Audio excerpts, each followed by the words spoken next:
नमस्कार, स्वागत है आप सभी का इस वीडियो में।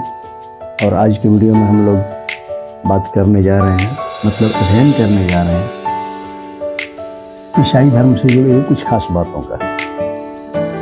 तो मैं आपको ईसाई धर्म के कुछ महत्वपूर्ण पर्वों के बारे में बता दूं कि कौन कौन से महत्वपूर्ण पर्व हैं और वो पर्व क्यों मनाए जाते हैं। सबसे पहले मैं बता दूं आपको क्रिसमस डे क्यों मनाया जाता है। संक्षिप्त में ये सारी बातें हो जाएंगी। क्रिसमस डे मनाया जाता है ईसा मसीह के जन्मदिन के अवसर पर, क्योंकि ईसाइयों का सबसे बड़े देवता ईसा मसीह, और ईसा मसीह के जन्म के पावन अवसर पर, पवित्र अवसर पर ये एक पर्व मनाया जाता है जिसे क्रिसमस डे कहते हैं। अब मैं आपको बता दूं गुड फ्राइडे, ये भी महत्वपूर्ण पर्व है, काफी महत्वपूर्ण है।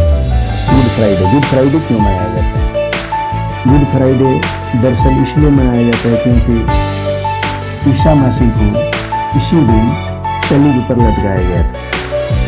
सलीब पर चढ़ाए जाने के कारण, मतलब ईसा मसीह के अर्थात भगवान यीशु के जो उपदेश थे, संभवतः वो उपदेश लगभग वहाँ के राजा को पसंद नहीं था।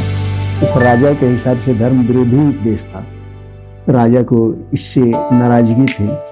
उन्होंने कई बार ईसा मसीह को मना भी किया था, इस तरह के उपदेश को न दें, ऐसा बताया था। परंतु ईसा मसीह ने लोगों को ज्ञान देना छोड़ा नहीं, मतलब सत्य से परिचित कराना चाहे थे। इसलिए जगह जगह समय समय पर वो अपने उपदेश देते रहे। जो उपदेश पसंद नहीं आया वहाँ के राजा को, और फिर ईसा मसीह को सलीब पर लटकाया, मतलब मौत की सजा दी। तो ईसा मसीह के मौत की सजा अर्थात सलीब पर लटकाए जाने की वजह से इस दिन को गुड फ्राइडे के रूप में मनाया जाता है। अब मैं आपको बता दूं ईस्टर, ये भी एक पर्व है ईसाइयों का। ईस्टर का पर्व क्यों मनाया जाता है? दरअसल ईस्टर का पर्व मनाया जाता है भगवान यीशु अर्थात ईसा मसीह के पुनर्जन्म के अवसर पर। ऐसी मान्यता थी कि जब भी भगवान यीशु को रोका गया था, उन्हें अपने उपदेश को देने से रोका गया था, अपने ज्ञान को वितरण करने से रोका गया था।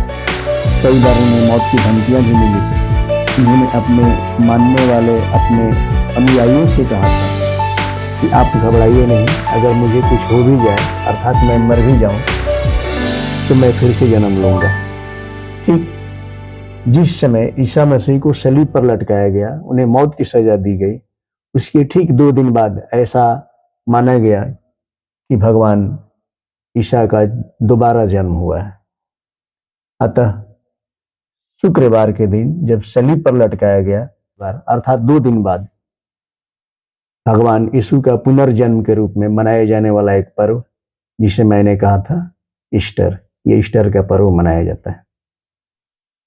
अब एक और पर्व बता दें आपको, और वो है पाम संडे, ईसाइयों का एक और पर्व, मतलब महत्वपूर्ण पर्व, जिसे कहा गया है पाम संडे। पाम संडे क्या है ये भी स्पष्ट बता देता हूं। दरअसल पाम संडे का मतलब है जिस दिन ईसा मसीह को सलीब पर लटकाया गया था, उससे ठीक 5 दिन पहले उन्होंने अपना अंतिम उपदेश दिया था अपने शिष्यों को। अंतिम उपदेश जिस दिन दिया था, उस अंतिम उपदेश वाले दिन को ही पाम संडे कहा गया था, जो कि ईसा मसीह के सलीब पर लटकाए जाने के 5 दिन पहले का डेट है। तो इस तरह से पाम संडे। तो फिर आज की जानकारी के लिए बस इतना ही। मिलते हैं अगले वीडियो में। आपको ये जानकारी कैसी लगी कमेंट में बताएं। जय हिंद।